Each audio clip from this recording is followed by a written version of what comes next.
The early morning fog clung to the edges of the quiet town, softening the outlines of houses and streetlights, making the familiar streets feel foreign and uncertain. Deputy Marcus Hale had been on the force for almost 5 years, yet today, walking the empty streets in his uniform, he felt a chill that had nothing to do with the cold. The call had come in just after midnight, a series of suspicious break-ins on the outskirts of town. Nothing violent had been reported yet, but something about the details gnawed at Marcus. The reports were inconsistent. Neighbors swore they saw shadows moving, while security cameras showed nothing at all.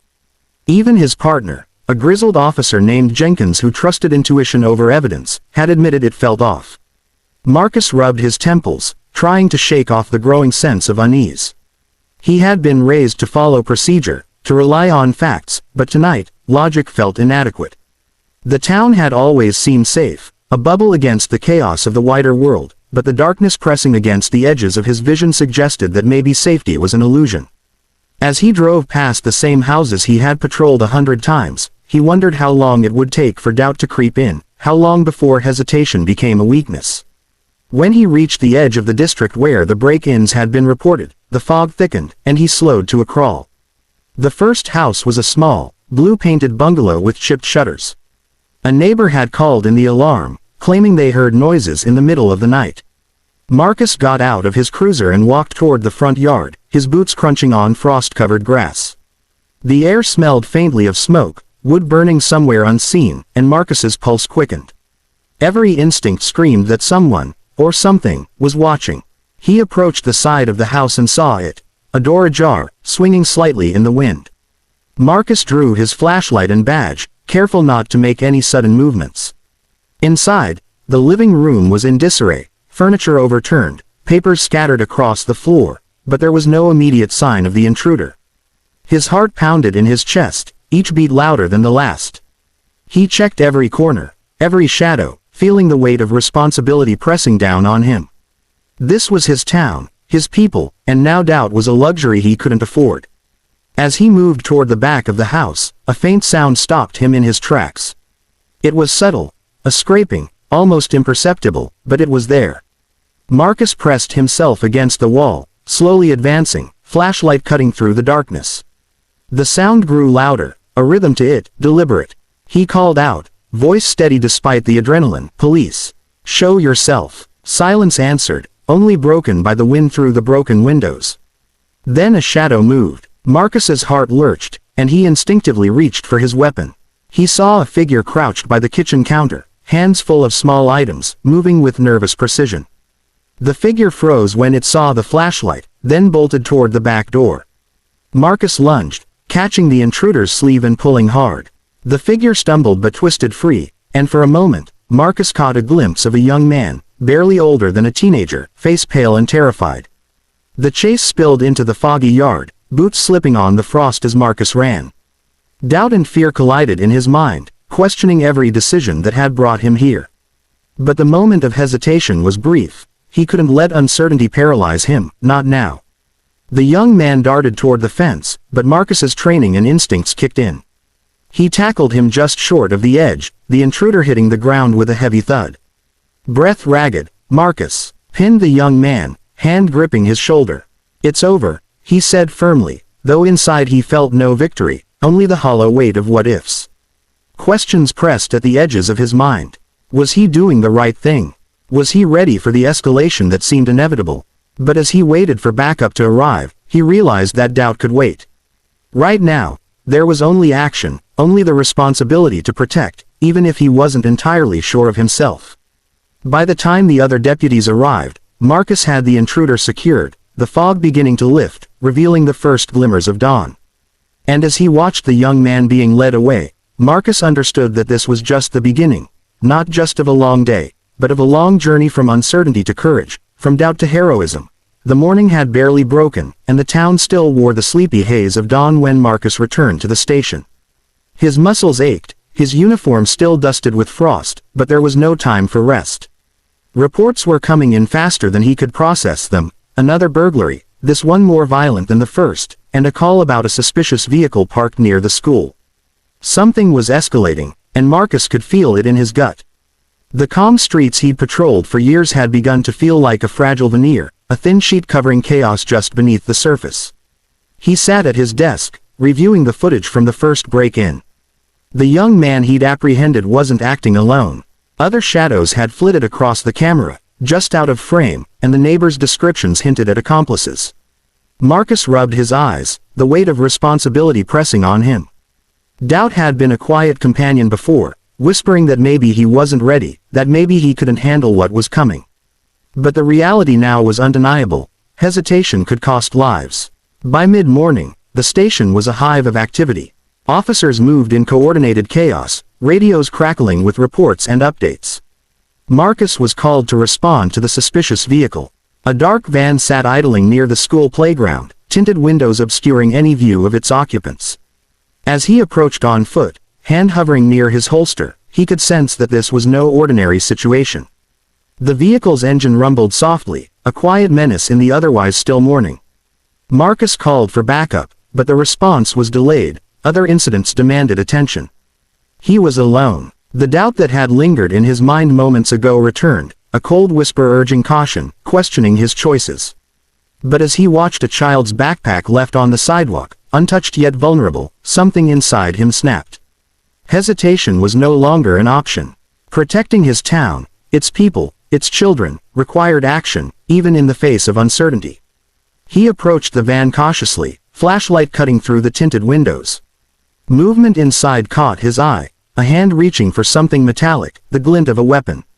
Marcus's breath caught, adrenaline surging. He had trained for moments like this, but theory was one thing, reality was another. The van door suddenly swung open, and two figures lunged out. Marcus pivoted, drawing his service weapon, shouting for them to stop. The world narrowed to a series of instincts: aim, anticipate, react. A struggle ensued, chaotic and tense. Marcus felt the weight of every decision, the consequences of each movement. One of the figures tried to push past him, but Marcus twisted, using leverage to throw the man off balance. The other reached for the children's backpacks, as if to steal them, or worse, and Marcus moved with precision, grabbing the bag and pulling it out of reach. Fear and doubt gnawed at him, but he pushed them aside. There was no room for hesitation, only the need to act decisively. Backup arrived in a flurry of lights and sirens, officers converging on the scene. The two intruders were restrained, their intentions still unclear but clearly malicious. Marcus's chest heaved as he took in the situation. Relief was fleeting. The sense of accomplishment was tempered by the knowledge that the threat could have been far worse, that every second of hesitation could have changed everything. Yet amidst the chaos, Marcus felt a subtle shift within himself. Doubt had been present, yes, but it no longer dictated his actions. Courage had taken its place, not the absence of fear, but the mastery of it. As the van was towed away and the children reunited with their parents, Marcus stayed behind, surveying the aftermath. The playground, once a symbol of innocence, now bore faint marks of the morning's danger. He ran his hand through his hair, feeling the weight of responsibility settle heavier than any badge. Every choice had consequences, every hesitation could have been fatal. And yet, for the first time, he felt a quiet confidence. He had acted, decisively, and he had made a difference. Marcus knew the day was far from over. More challenges awaited, more threats lurking in the shadows of a town that relied on him.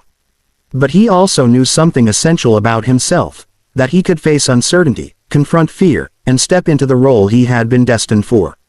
The path from doubt to heroism was just beginning, and every action he took now would define the kind of deputy, the kind of man, he would become.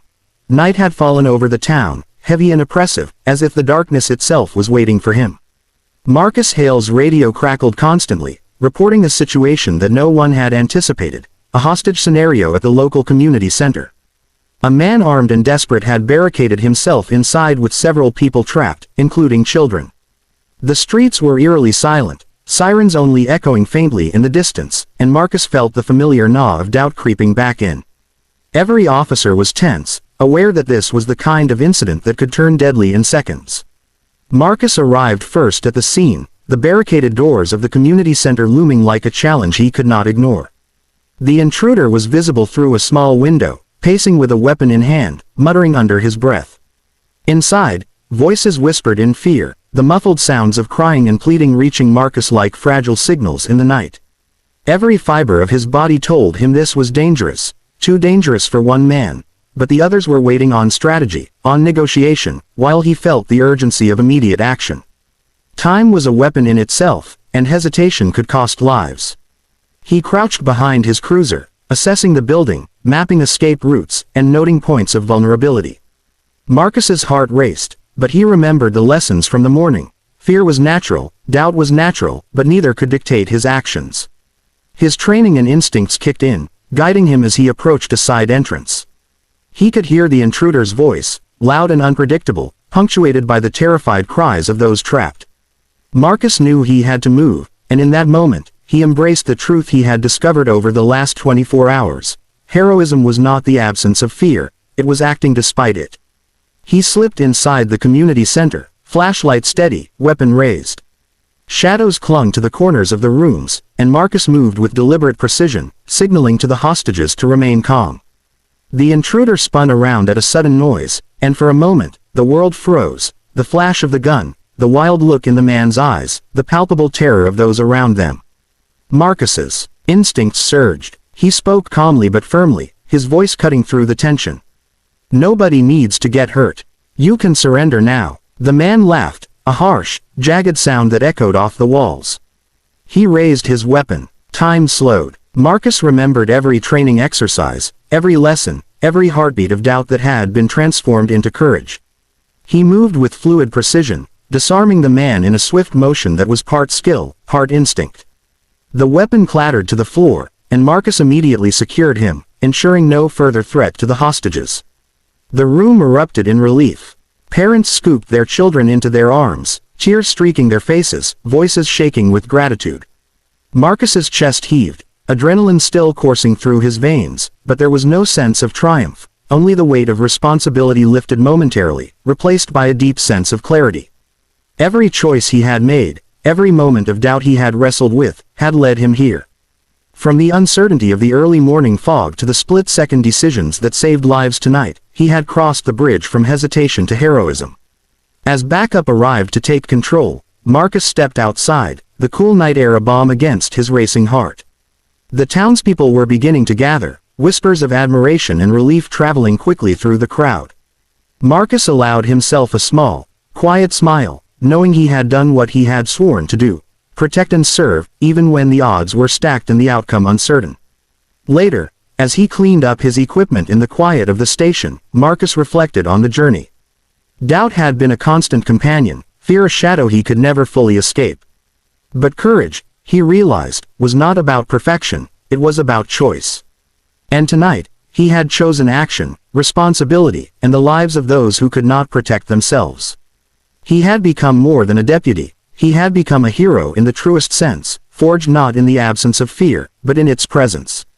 If you've been inspired by Marcus Hale's journey from uncertainty to heroism, don't forget to subscribe to Her Story's Words. Here, you'll find stories of courage, resilience, and ordinary people rising to extraordinary challenges.